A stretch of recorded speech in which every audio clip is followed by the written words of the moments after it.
मनुष्य शरीर में जन्म लेना होता है तो प्रकृति में वर्षा के साथ आता है, प्रकृति में वर्षा के साथ आया और फसल में मूली गाजर गेहूं अन्न इनमें वो जीव प्रवेश करता है और उसे माता पिता दोनों पाते हैं।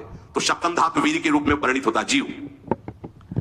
वो वीर कण के रूप में माता के उदर में जब प्रवेश करता है तो एक रात्रि में मां का और पिता का दोनों का वो जो वीर मिलता है, उस रज और वीर के मिलने से एक कलल सा बनता है। 5 रात्रि व्यतीत होने के बाद एक बुदबुदा सा बनता है। 10 रात्रि व्यतीत होने के बाद एक बेर की सी आकृति होती है। फिर उसके बाद उसमें धीरे धीरे मांसपेशियां बढ़ने लगती हैं। 1 महीने में उसके सिर निकल आता है, 2 महीने में हाथ पांव अंगों का विभाग होता है, तीसरे महीने में नख रोम अस्थि चर्म स्त्री पुरुष के चिन्ह प्रकट हो जाते हैं, 4 महीने में मांसादि सातों धातुएं प्रकट हो जाती है, 5वें महीने में चेतना जागृत हो जाती है। जैसे अपने चेतना, ऐसे 5वें महीने में गर्भस्थ शिशु की चेतना जागृत हो गई। जीव है पर चेतना 5 महीने बाद मां के गर्भ में जागृत। अब उसे भूख लगती है, प्यास लगती है, वहां की तापमयी जलन पीड़ा, छोटे छोटे कीड़ों के द्वारा काटना, 6ठे मास में झिल्ली से लपटा हुआ मां की दाहिनी कोख एक कीड़े की तरह तड़पता है। उस समय माता को कड़वे और खट्टे पानी की लालसा होती है, जिससे उसके अंगों में जाकर भयंकर जलन होती है। यह है भोग। वो कृमि कीड़े की तरह तड़पता है। मलमूत्र के गड्ढे में बीच में झिल्ली में बंधा हुआ वो जीवात्मा सुकुमार तो होता है, वहां के कीड़े उसे नोचते हैं छोटे छोटे, वो तड़पता है। माता प्रसन्न होती कि जब बच्चा हिलता है बोले है, उसकी दुर्गति हो रही, वहां भयंकर कष्ट पा रहा है। ऐसा क्लेश होता है कि क्षण क्षण में बेहोश होता रहता है। माता के खाए हुए कड़वे तीखे गरम नमकीन रूखे खट्टे यही पदार्थ पाने की इच्छा होती है माता, क्योंकि उसको भोग भोगना है। उसके कोमल शरीर में भयानक पीड़ा होती है जब माता ऐसे पदार्थ खाती है। गर्भाशय की झिल्ली में लिपटा हुआ, आंतों और मलमूत्र से घिरा हुआ सिर, पेट की और पीठ और गर्दन ये कुंडलाकार ऐसे कंकड़ जैसा ऐसी आकृति गर्भस्थ शिशु की होती है। पिंजड़े में बंद पक्षी के समान पराधीन, ना तो वो हिल डुल सकता है ना बोल सकता है, बड़ा असमर्थ दुख को भोग रहा है, चेतना पूरी है। इसी समय भगवान द्रवित होकर उसे ज्ञान देते हैं, गर्भस्थ शिशु को, सबको। जीव उसे ज्ञान होता है तो सैकड़ों जन्म के कुकर्मों से याद आते हैं, सैकड़ों जन्म के। ओहो, ये मेरे कर्म का ही फल है, मैंने ऐसे कर्म किए इसलिए दुख भोग रहा हूं। बेचैन हो जाता है, कैसे निपट पाऊंगा, सैकड़ों जन्म के कर्म जमा है।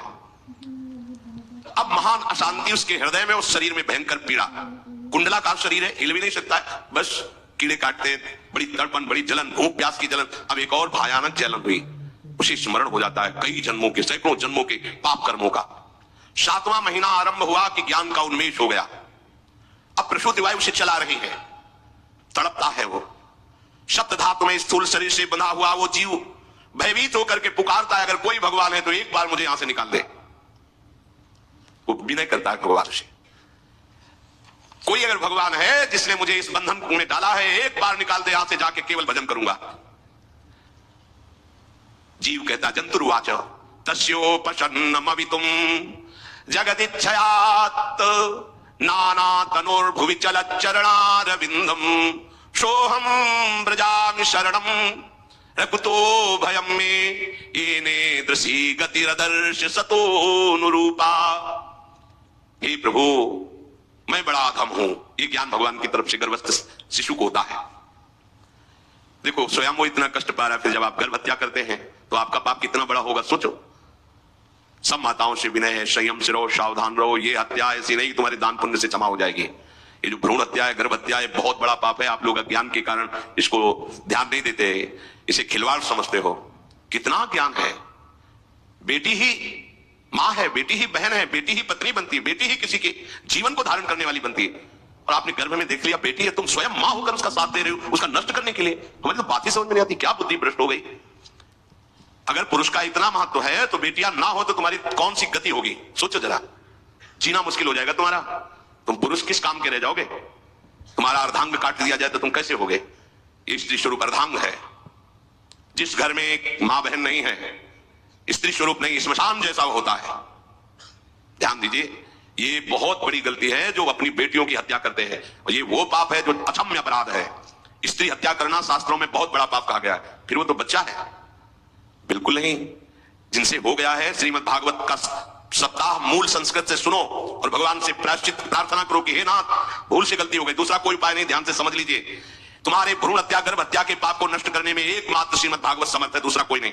कोई दान पुण्य तीर्थ स्नान तुम्हें क्षमा नहीं कर पाएगा। यह ऐसा महापाप है। अगर हृदय में जलन करके और मूल संस्कृत के द्वारा पूरी 7 दिन में भागवत श्रवण की जाए नियम से, तो भागवत समर्थ है, इस हत्या के पाप से भी आपको मुक्त कर देगी। जिनकी ऐसे हत्या हो गई हो, करवा लो, नहीं तो बुद्धि आगे भ्रष्ट करके तुम्हें हरि गुरु से विमुख कर देगा। ये पाप ऐसा नहीं कि तुम्हें 2-4 माला घुमाने से क्षमा हो जाएगा। ये महत अपराध है। सबकी समझ में रहता, समझ जाओ, नहीं तो आप जहां भी हो वहीं से भ्रष्ट कर देगा। यह अपराध नष्ट नहीं होगा, श्रीमद् भागवत की कृपा से नष्ट हो जाएगा। यह हमें बहुत विश्वास है। श्रीमद् भागवत सप्ताह की यह है ही महामहिम। प्रीति योनि को प्राप्त धंधकारी को सीधे भगवत पार्षद स्वरूप देकर परम पद में आरूढ़ कर दिया। केवल 7 दिन की मूल संस्कृत एक भी श्लोक नहीं छूटना चाहिए। अगर सप्ताहिकी का पारायण हो